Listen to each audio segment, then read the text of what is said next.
अब बच्चों ने अगर शब्दों को समझ लिया, तो अब बहुत जरूरी है कि बच्चे उस शब्द को सेंटेंस में एक फ्लुएंसी के साथ पढ़े, एक गति के साथ पढ़े। तो उस घटक को हम कहेंगे धारा प्रवाह पठन। लगातार पढ़ना और भाव हाव भाव के साथ पढ़ना, सही गति से पढ़ना ताकि लोग समझ सके, वैसे उच्चारण करना। इसमें बहुत सारे फैक्टर्स होते हैं। तो धारा प्रवाह पठन क्या है? ये है नेक्स्ट फैक्टर जिस पे टीचर को काम करना होता है, वरना वो लैंग्वेज प्रॉपरली नहीं सीख पाता है। धारा प्रवाह पठन यानी कि लिखित सामग्री को शुद्धता यानी एक्यूरेसी, प्रभावी गति, सही रेट से, सही स्पीड से, और हाव भाव एक्सप्रेशन के साथ तथा समझ अंडरस्टैंडिंग के साथ पढ़े जाना या पढ़ पाना, उसे हम कहेंगे धारा प्रवाह पठन या ओरल रीडिंग फ्लुएंसी। तो इसमें कौन कौन से फीचर्स हैं या फैक्टर्स हैं? बच्चे पहले तो शुद्ध शुद्ध पढ़े, यानी कि ऐसा ना हो कि वो पढ़े गोली और बोले गोला। तो उसे वो एक्यूरेसी के साथ पढ़ते हैं, तो वो एक फैक्टर है। सेकंड है कि वो इस गति में पढ़े जो कि प्रभावी हो, जिससे सुनकर लोग अपने को जुड़ा हुआ महसूस करें। कभी कभी देखेंगे आप पूजा पर्व में पंडित जी बहुत तेजी से मंत्र या कथा सुनाते हैं, वो कथा हमें समझ में नहीं आती है। तो वहां पे क्या है, प्रभावी गति की कमी है। तो बच्चे को एक ऐसी गति में पढ़ना सिखाना होता है, आराम से, रुक रुक कर, पंचुएशन या विराम चिन्हों के साथ, ताकि वो प्रभावी गति से, रेट से पढ़ सके। और साथ में बहुत जरूरी है कि विराम चिन्हों के हिसाब से बच्चे अपने आवाज में उतार चढ़ाव करे, इंटोनेशन हो उनके वॉइस में, और एक्सप्रेशंस भी बदले, हाव भाव के साथ वो उसको बदल सके। तो ये तीन चार चीजों को मिलाकर अब जब बच्चे में एक परफेक्शन आता है, तब हमको उनकी रीडिंग सुनने में अच्छी लगती है। यानी बच्चे धारा प्रवाह पठन करते हैं, वो फ्लुएंटली रीड कर पाते हैं। तो धारा प्रवाह पठन के लिए क्या करवाना है? सबसे पहले शिक्षक को पढ़ के सुनाना है, शिक्षक द्वारा पढ़कर मॉडलिंग। मॉडल करना का मतलब एक सैंपल दिखाना कि आपको ऐसे इस कहानी को या कविता को पढ़ना है। अब विभिन्न तरह की पठन गतिविधि का उसके बाद पालन। तो पठन गतिविधि करने का अर्थ है कि पहले टीचर ने पढ़कर सुनाया, फिर टीचर और बच्चे मिलकर पढ़े, टीचर ने एक लाइन कहा, बच्चे ने रिपीट किया, जिसे हम कहते हैं साझा पठन। फिर टीचर ने कम हेल्प करते हुए बच्चों से कहा कि मैंने 2 बार आपको पढ़ा दिया, अब आप पढ़िए, जहां जहां अटकेंगे मैं बताऊंगी। उसे कहते हैं मार्गदर्शित पठन या गाइडेड रीडिंग। और तब बच्चा एक ऐसे फेज पर आएगा जब वो सब चीजों को खुद पढ़ सकता है, उसे हम कहेंगे इंडिपेंडेंट रीडिंग। ये बहुत जगह पर आपको अभी लगातार रिपीट में आएंगे कि कौन से 4 फेजेस रीडिंग के होते हैं। सबसे पहले होते हैं मॉडल रीडिंग, यानी कि जिसे शिक्षक आदर्श तरीके से पढ़ के सुनाते हैं कि आपको ऐसे पढ़ना है। ठीक है। फिर एक लाइन अगर आप पढ़ रहे हो और एक लाइन बच्चा पढ़ रहा है, या स्टोरी में पिक्चर्स देखकर बच्चे आपको बता रहे हैं कि ऐसा हुआ होगा, वैसा हुआ होगा, और फिर आप कहानी को पढ़ के सुना रहे हो, उसे कहेंगे शेयर्ड रीडिंग। इसके बाद में बच्चे काफी हद तक खुद भी पढ़ने लगते हैं और कहीं कहीं अटकते हैं, तो आप उसे क्या करवा रहे हैं, गाइडेड रीडिंग। और लास्टली, आप जब बच्चे को खुद से पढ़ने के लिए आजाद छोड़ देते हैं और बच्चा उसे पढ़ के सुना देता है, that is called independent reading. लेकिन हमारे विद्यालयों में समस्या ये है कि अधिकतर हम जो टीचर्स की एक देखते हैं मेंटालिटी, कि वो केवल बच्चे को मॉडल रीडिंग कराकर वो उम्मीद करते हैं कि बच्चे सीधे इंडिपेंडेंट रीडर बन जाए। और ये संभव नहीं है, बिकॉज किसी भी चीज को स्टेप बाय स्टेप करना होता है। जैसे मचान बांधते हैं, मचान बांधने का प्रोसेस क्या है कि पहले नीचे की सीढ़ियां बांधी जाती है, फिर जैसे जैसे वो वर्कर ऊपर चढ़ता है वो सीढ़ियों को बनाता जाता है। तो इस प्रोसेस को हम कहते हैं scaffolding. Scaffolding step by step process को, ठीक जैसे प्याज के छिलकों को आप एक एक करके उतारते हैं, तब जाके अंदर का वो कोमल प्याज आपको मिलता है। स्कैफोल्डिंग एक पढ़ाने की पद्धति है जिसमें टीचर्स स्टेप बाय स्टेप जाते हैं, पहले आदर्श तरीके से पढ़ाते हैं, फिर साझा पठन करते हैं, फिर मार्गदर्शित पठन करते हैं, और लास्ट में बच्चे को स्वतंत्र पठन के लिए प्रेरित करके वहां पे रुक जाते हैं। ठीक है। तो स्वतंत्र पठन कब होगा? जब बच्चे खुद से किताब चुनेंगे और वो पढ़ेंगे, और फिर उसे बार बार पढ़ते वक्त में आप उसको गाइड करेंगे, तो वो हो गया गाइडेड रीडिंग या मार्गदर्शित पठन। और वो जो पढ़ रहे हैं आपको उसका अनुश्रवण, उसका ऑब्जर्वेशन, मॉनिटरिंग करना होगा और उसे सहयोग करना होगा। और सबसे जरूरी है कि समय समय पर आप 1 मिनट का उसका रीडिंग टेस्ट लीजिए कि बच्चे 1 मिनट में किसी चीज को कितने अच्छे तरीके से पढ़ पा रहे हैं, और उसका फीडबैक बच्चे को दीजिए कि आपने जो पढ़ा वो सही था या उसमें बहुत सारी अशुद्धि थी या गलतियां थी, वो बच्चे को आप जरूर बताएं। तो धारा प्रवाह पठन से जब बच्चे पढ़ना शुरू करेंगे तो बच्चे में अब उस चीज की समझ आनी शुरू होगी। बच्चे स्टोरी को पढ़कर समझेंगे कि हम कब पढ़ रहे हैं, उसका अर्थ क्या निकल रहा है। तो इसे कहते हैं समझ। तो समझ क्या है और क्यों आवश्यक है, इस पर चर्चा अभी स्लाइड में है। जैसे कि अगर आपने समझ आधारित प्रश्न बनाए तो उसके प्रकार क्या होंगे। आपने एक स्टोरी पढ़ाया और आप उससे कुछ क्वेश्चंस पूछते हैं। उस क्वेश्चंस के भी आपके 4 पहलू हैं जो आपको ध्यान में रखना चाहिए कि आप कैसे क्वेश्चंस बना रहे हो। कुछ क्वेश्चंस, अगर मैंने बोला कहानी में कौन कौन है, जैसे ये कहानी जो है इसके पीछे नटखट बंदर। नटखट बंदर में कहानी है कि एक बार एक लकड़हारा जो है वो लकड़ी काट रहा होता है और वो फिर एक पच्चर लगाकर खाने चला जाता है। और कुछ बंदर वहां आ जाते हैं और वो फिर एक्सपेरिमेंटल वे से उसके आसपास घूमते हैं और एक बंदर की पूंछ फंस जाती है उस पच्चर में। वो पच्चर को बाहर निकालता है और उसके जो वहां छेद है उसमें उसकी पूंछ अटक जाती है। और लास्ट में फिर लकड़हारा आकर ही उसको हटाता है। तो अगर इस कहानी में आपने सिर्फ ये पूछा कहानी में कौन कौन है, बंदर कहाँ बैठे थे, तो कहानी को ऊपर से ही बच्चे पढ़कर बता देंगे कि उसके कैरेक्टर्स क्या थे और कौन सी सेटिंग्स थी। तो ये हो गई पाठ की सतही समझ, सरफेस, सिर्फ ऊपरी समझ। लेकिन अगर आप चाहते हैं कि पाठ की गहरी समझ उसकी हुई है कि नहीं, तो आपको उसको सोचना, सोचने के लिए बोलना होगा। उसकी लोअर ऑर्डर थिंकिंग स्किल नहीं, उसकी हायर ऑर्डर थिंकिंग स्किल्स पे काम करना होगा। जैसे कि अगर आपने पूछा बंदर की पूंछ कैसे फंस गई, तो ये बच्चा एक शब्द में आंसर नहीं दे सकता है, उसे समझकर बताना होगा। या बढ़ई ने बंदर की पूंछ कैसे निकाली, ये भी विस्तृत जानकारी तभी उसे मिलेगी जब उसने कहानी की समझ अपनी बनाई हो। अब अगर आप चाहते हैं कि पाठ से आगे की समझ भी उसकी बने, जिसे कहते हैं पाठ से परे की समझ। जैसे अगर आप बंदर की जगह होते तो आप क्या करते, या आप बंदर को कैसे बचाते, और बंदर की जान बचाने के बाद में क्या लगता है बढ़ई या लकड़हारा ने क्या किया होगा उसके साथ में, बताइए। जो कहानी में लिखी भी नहीं है लेकिन बच्चे अपनी कल्पना शक्ति से आपको तर्क के साथ में बताने का प्रयास करेंगे। तो ये हो गया थर्ड फैक्टर, इसे कहते हैं कैसे प्रश्न, पाठ से परे की समझ को परखने के लिए प्रश्न। और इसके साथ आएगी सृजनशीलता यानी क्रिएटिविटी। अब कुछ ऐसे हम देते हैं टॉपिक्स जिससे बच्चे उस स्टोरी से संबंधित कुछ चीजों के बारे में अपने सोच कर लिख सके। जैसे बंदर ने अगर घर आकर इस घटना को बताया होगा तो क्या क्या बताया होगा अपने घर वालों को। या अगर कहानी के जो पात्र हैं, आपके पास बंदर है, बढ़ई है, जंगल है, आप एक नई कहानी बना सकते हो, तो फिर आप बनाओ। तो ये हो गए समझ आधारित प्रश्नों के प्रकार जो टीचर्स को बहुत ध्यान से समझ कर बनाना चाहिए जब भी वो क्वेश्चन बनाते हैं। हमारे 10 में से करीब 5-6 क्वेश्चन पाठ की सतही समझ पर ही हो जाते हैं, और कुछ ही क्वेश्चंस गहरी समझ पर या पाठ से परे की समझ पर आ पाते हैं। तो समझ से क्या आशय है कि लिखित सामग्री को धारा प्रवाह पढ़ते हुए समझ की विभिन्न परतों को समझना कि आखिर इस कहानी में क्या कहा जा रहा है। तो आपने डिकोड करने की अगर काबिलियत हासिल कर ली है, बच्चे को सिखा दिया है लेटर और साउंड को पहचानना, और बच्चे मौखिक भाषा की समझ को रख रहे हैं, वो सुनकर चीजों को समझ पा रहे हैं, दोनों मिलाकर आपने क्या किया है, पढ़कर समझना सीखा है। रीडिंग विद अंडरस्टैंडिंग इसलिए कहा जाता है पढ़ना है समझना।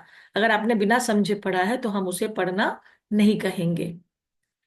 अब आ जाते हैं राइटिंग पे, लेखन। आपने जब उनको ओरली करवा दिया, आपने उसको लिसनिंग स्पीकिंग करवा दिया है, आपने उसको रीडिंग करवा दिया है, अब हम आएंगे सुबो प ली यानी कि लेखन पे। लेखन या राइटिंग क्या है और क्यों आवश्यक है, और आपके हिसाब से क्या छोटे बच्चे जो प्रारंभिक कक्षाओं में हैं, प्री नर्सरी, नर्सरी 1 में, क्या वो बच्चे स्वतंत्र रूप से खुद से लिख पाते हैं? इस पर हम एक स्लाइड देखकर डिसाइड करेंगे। अब देखिए, बच्चों द्वारा किए गए लेखन के बढ़ते स्तर को हम समझेंगे। सबसे पहले जब बच्चे शुरुआत करते हैं तो उनकी जो राइटिंग होती है वो जनरली कुछ लकीरें या स्क्रिबलिंग होती है। धीरे धीरे वो लकीरों को थोड़ी सी व्यवस्थित करने का प्रयास करते हैं, थोड़ा सा अरेंज करते हैं, है ना, स्ट्रक्चर स्क्रिबलिंग करते हैं। बेतरतीब लकीरें हैं लेकिन थोड़ा सा उसमें कहने के पैटर्न बन रहा है। ठीक है। अब उसी आड़ी तिरछी रेखाएं या कर्व्ड लाइन से वो अब कुछ तस्वीरें धीरे धीरे बनाना सीखते हैं, चित्रकारी। और अक्षर जैसी उभरती आकृतियां जो वो देखते हैं आसपास में दीवारों पे या टीचर के द्वारा, उनको, जैसे कि देखो शायद ये बच्चा बनाने का प्रयास कर रहा है, तो वो चित्रकारी के साथ उनकी उभरती आकृतियों को बनाता है। कभी कभी बच्चे उसको उल्टा भी बना लेते हैं और वो शब्दों को लिखने का प्रयास करते हैं।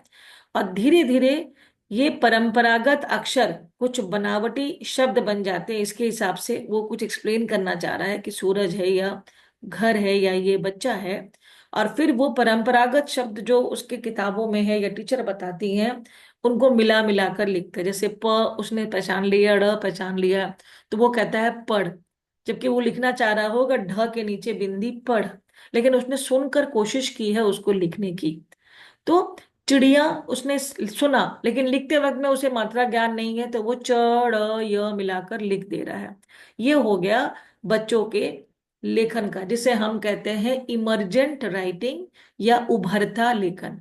तो शुरू के दिनों में बच्चे जो लेखन करते हैं वो लिखना सीख ही रहे होते हैं, स्क्रिबलिंग करते हैं या फिर वो कॉपी करते हैं लेटर्स को, उसे हम कहते हैं उभरता लेखन या इमर्जेंट राइटिंग।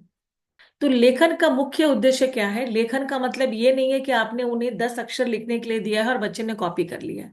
वो लेखन नहीं है। अपने विचारों को अभिव्यक्त करना, एक ड्राइंग के माध्यम से या फिर लिखित माध्यम से, और संप्रेषित करना। अगर बच्चे से कहा गया है कि आप आज क्या कर रहे थे इसके बारे में बताइए, और बच्चे ने ये तस्वीर बनाई है, तो इस तस्वीर से पता चल रहा है कि वो क्या कहना चाह रहा है कि हम खेल रहे थे, वहां आम का पेड़ था, वहां मिट्टी था। भले उसकी अशुद्ध जो शब्द है वो दिख रहे हैं, लेकिन बच्चे ने अपनी बात हम तक पहुंचा दी, तो उसका संप्रेषण हो गया। हालांकि लिखित अभिव्यक्ति के लिए जरूरी है कि उन सभी दक्षताओं को सीखा जाए जिससे किसी मौखिक भाषा को लिखित रूप में लिखा जाए, जैसे अक्षरों को सही तरीके से बनाना, अक्षरों को मिलाकर शब्द बनाना और फिर वाक्यों को लिखना। तो लेखन के प्रकार अगर हम बात करें, तो सबसे पहले लेखन होता है पाठ आधारित, जो सबसे कॉमन है हमारे विद्यालयों में, कि हम पाठ को पढ़ाते हैं और पढ़े गए पाठ के प्रति उत्तर में आंसर के रूप में हम लिखते हैं। इसके बाद आता है कौशल आधारित, यानी कि सिर्फ राइटिंग प्रैक्टिस जिसे हम कहते हैं, शब्दों को देखकर लिखना और सुंदर अक्षरों में लिखना, लिपि चिन्ह को लिखना सीखना, उसे कहते हैं कौशल आधारित या स्किल बेस्ड, कि जैसे जैसे हमने लिखा है वैसे उतारो। लेकिन अगर आपने बच्चे को इंडिपेंडेंटली या स्वतंत्र रूप से लिखने के लिए कहा है, तो उसमें सारी चीजें आती हैं। बच्चे विवरण कर पाते हैं, बच्चे अपनी प्रतिक्रिया दे पाते हैं, बच्चे इमेजिन कर पाते हैं, या बच्चे क्रिएटिवली लिख पाते हैं। ये सारी चीज अगर बच्चे कर पाते हैं तो वो कैसा लेखन कर रहे हैं? स्वतंत्र लेखन। यदि आपने सिर्फ उसको राइटिंग, कोई अक्षर को देखकर हूबहू उतारने के लिए कहा कैलीग्राफी की तरह, तो वो केवल एक कौशल आधारित है।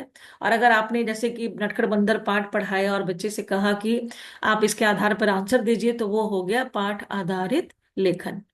तो इसमें वे सभी कौशल सम्मिलित है जो किसी भाषा को लिखित रूप में लिखने के लिए जरूरी होता है। इसके लिए आप क्या करवाएंगे? सबसे पहले आप करवा सकते हैं लेखन पूर्व अभ्यास, प्री राइटिंग स्किल्स। पेंसिल कैसे पकड़ेंगे, संतुलन कैसे बनेगा, इस तरह की गतिविधियां, पेपर को फाड़ के उंगलियों के मांसपेशियों को मजबूत करना।